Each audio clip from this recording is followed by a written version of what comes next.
ऋषि पंचमी की कथा एक पुरानी परंपरा पर आधारित है और इसमें भक्ति, तपस्या और ऋषियों के प्रति सम्मान की गहराई को दर्शाया गया है। यहाँ एक विस्तृत कथा प्रस्तुत है।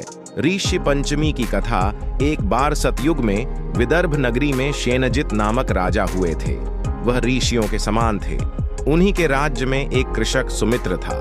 उसकी पत्नी जयश्री अत्यंत पतिव्रता थी। एक समय वर्षा ऋतु में जब उसकी पत्नी खेती के कामों में लगी हुई थी तो वह रजस्वला हो गई। उसको रजस्वला होने का पता लग गया, फिर भी वह घर के कामों में लगी रही।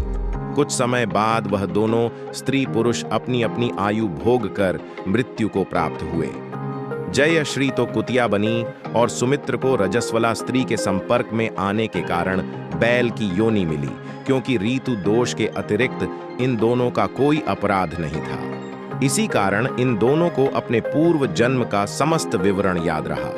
वे दोनों कुतिया और बैल के रूप में उसी नगर में अपने बेटे सुचित्र के यहाँ रहने लगे। धर्मात्मा सुचित्र अपने अतिथियों का पूर्ण सत्कार करता था।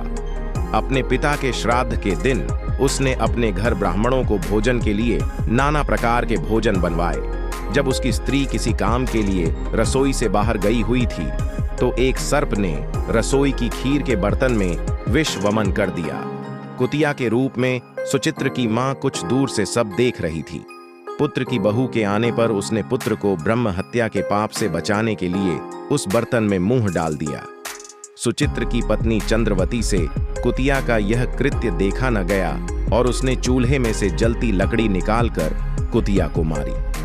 बेचारी कुतिया मार खाकर इधर उधर भागने लगी। चौके में जो झूठन आदि बची रहती थी वह सब सुचित्र की बहू उस कुतिया को डाल देती थी, लेकिन क्रोध के कारण उसने वह भी बाहर फेंकवा दी। सब खाने का सामान फेंकवाकर बर्तन साफ करके दोबारा खाना बनाकर ब्राह्मणों को खिलाया। रात्रि के समय भूख से व्याकुल होकर वह कुतिया बैल के रूप में रह रहे अपने पूर्व पति के पास आकर बोली, हे स्वामी, आज तो मैं भूख से मरी जा रही हूँ।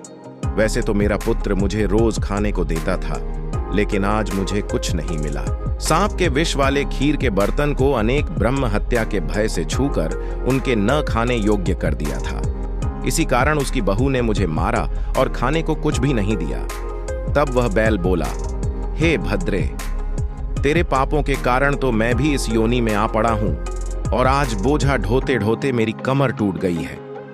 आज मैं भी खेत में दिन भर हल में जुटा रहा। मेरे पुत्र ने आज मुझे भी भोजन नहीं दिया और मुझे मारा भी बहुत। मुझे इस प्रकार कष्ट देकर उसने इस श्राद्ध को निष्फल कर दिया। अपने माता पिता की इन बातों को सुचित्र सुन रहा था। उसने उसी समय दोनों को भरपेट भोजन कराया और फिर उनके दुख से दुखी होकर वन की ओर चला गया।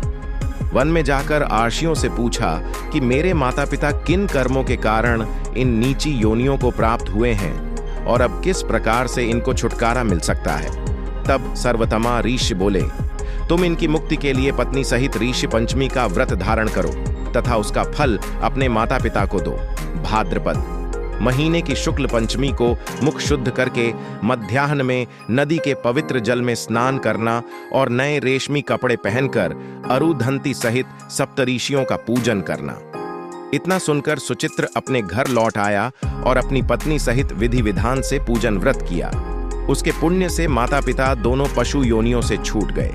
इसलिए जो महिला श्रद्धा पूर्वक ऋषि पंचमी का व्रत करती है वह समस्त सांसारिक सुखों को भोग कर बैकुंठ को जाती है।